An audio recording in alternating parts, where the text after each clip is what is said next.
that courage to say off. Or where I know that there's a whole mass of advertisements and they're all saying, buy this, go here, eat this, do this. I can just switch off. I don't need to see all of that. You seem to be talking about self-mastery. It's as if mastering or master over your sense organs. That's Is that in that connection you're talking?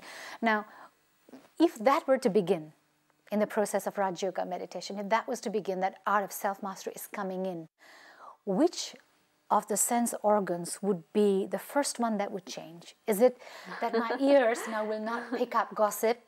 Is it that my eyes will now no longer see? What's the beginning signs that I am actually mastering a certain sense organ? Maybe the first step is what I eat and drink. Really? Because the first step of, our ears are so used to picking up sounds of praise. If somebody is mentioning my name and it's in a positive way, I pick it up. Happy. And if somebody is saying things that are not so good, I also pick it up. But then, of course, my feelings towards that individual changes.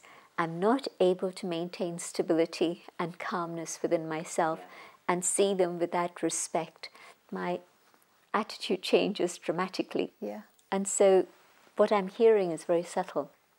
What I'm seeing, that's really maybe not such an easy thing to do, because everything we see triggers memories.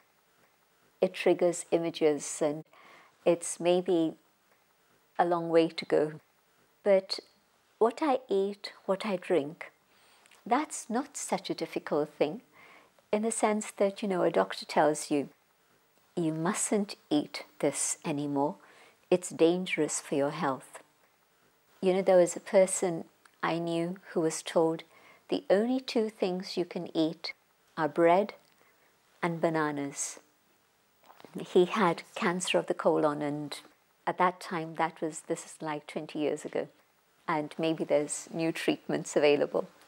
But he was told this, and he was having regular therapy, regular treatment, but he maintained this diet of just bread and bananas, no jam, no butter, nothing else, for years and years and years and years, because he knew that this is what he had to do to survive.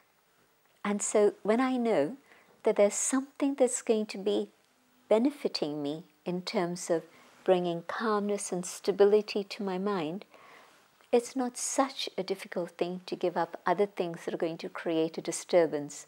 So a very easy thing that we notice in people is that their diet very quickly changes. They're able to give up things like alcohol very easily. It doesn't take a huge amount of effort. So that mastery seems to be the first one that comes.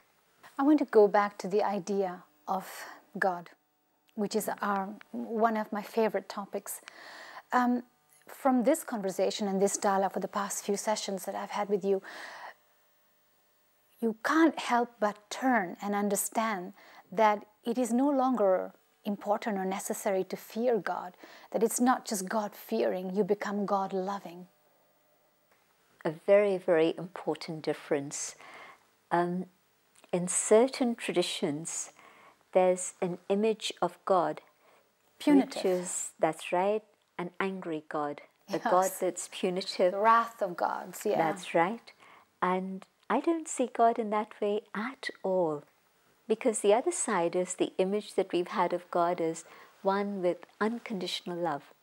And even as I said to you a few days ago, a biological mother is able to forgive her child because she'll say, it's okay. The child is learning, the child is growing, and so there will be mistakes that are made. And I think that the Supreme Mother has a big, big heart and is able to forgive us. And God is able to give us another chance. How many chances? I don't think that I can put a limit on it and say 5 times, 9 times, 10 times. But I do know that God is unlimited, and so God's heart is unlimited. When God forgives me, because there are certain things that I can do that I can never forgive myself for.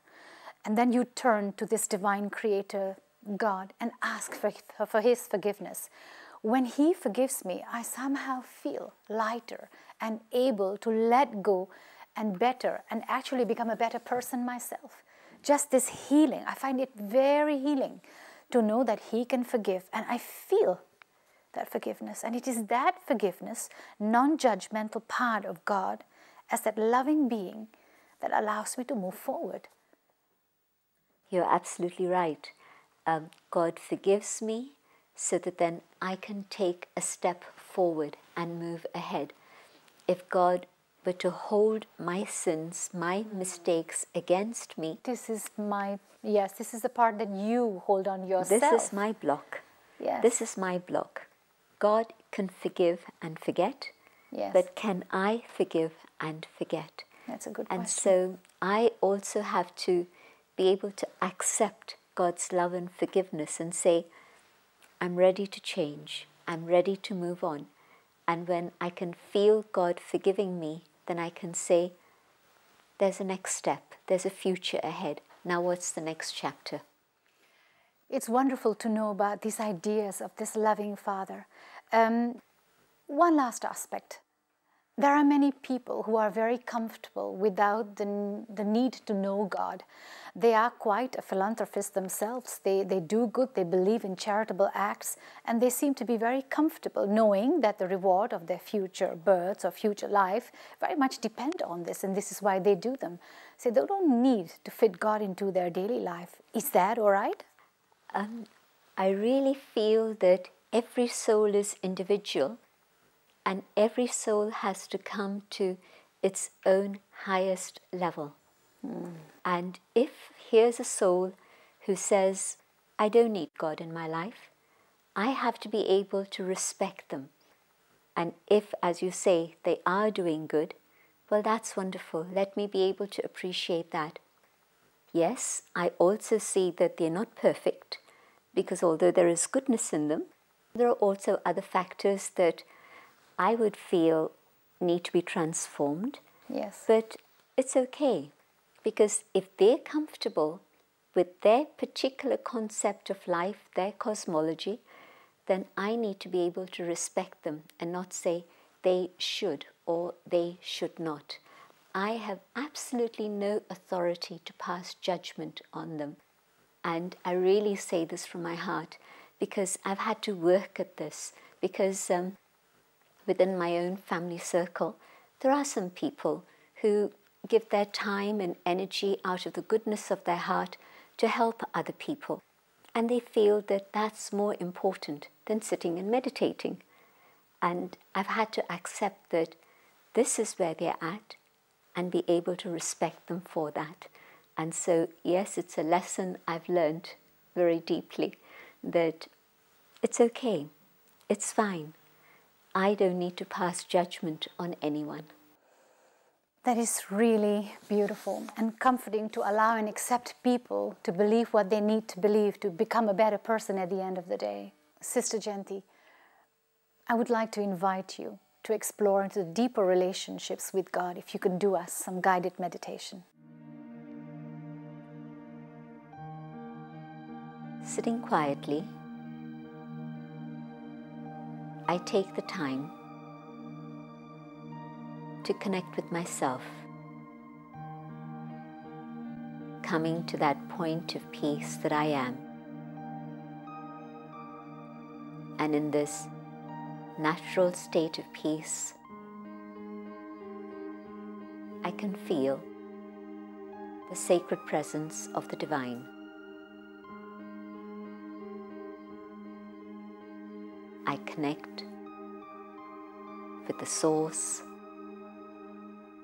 of light, of love, of truth,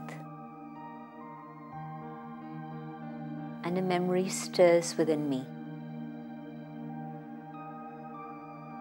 I become aware that this being, the highest of all, the Supreme, is also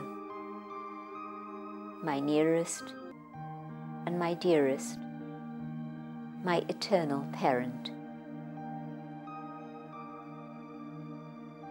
I had thought that God was very far away, and now I discover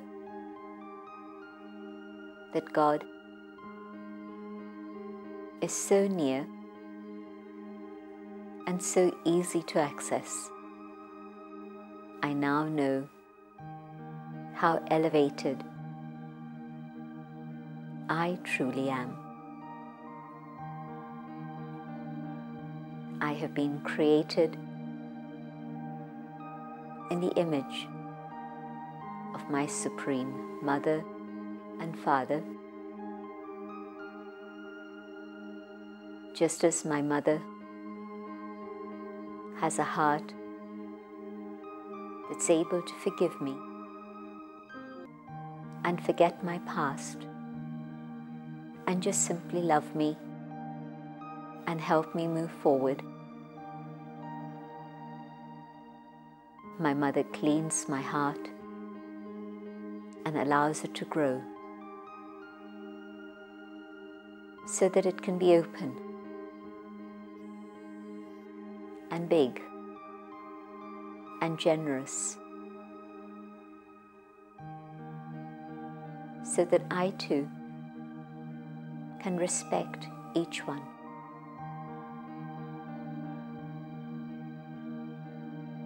My Father fills me with unlimited happiness and reminds me that His property belongs to me. And as I accept this inheritance, the sorrows of the past dissolve and happiness overflows. And I understand this is what I need to do for others, to be able to take away their pain, their sorrow, and share happiness with them. I have to share the property that my Supreme Father has given me. I enjoy each of my relationships with the Divine so that I can become complete and whole.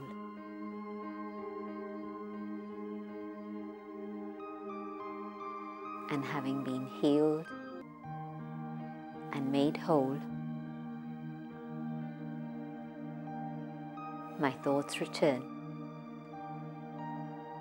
to the physical dimension, and I play the role that I need to play here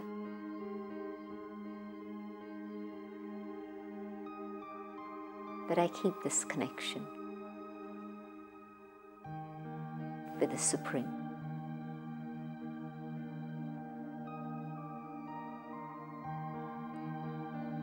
Om Shanti. Thank you very much for joining us. Om Shanti Om. I'm a peaceful soul. Om Shanti Om. I'm a peaceful soul. Ye Dwani Mangal Dwani hai. Om Shanti Om. This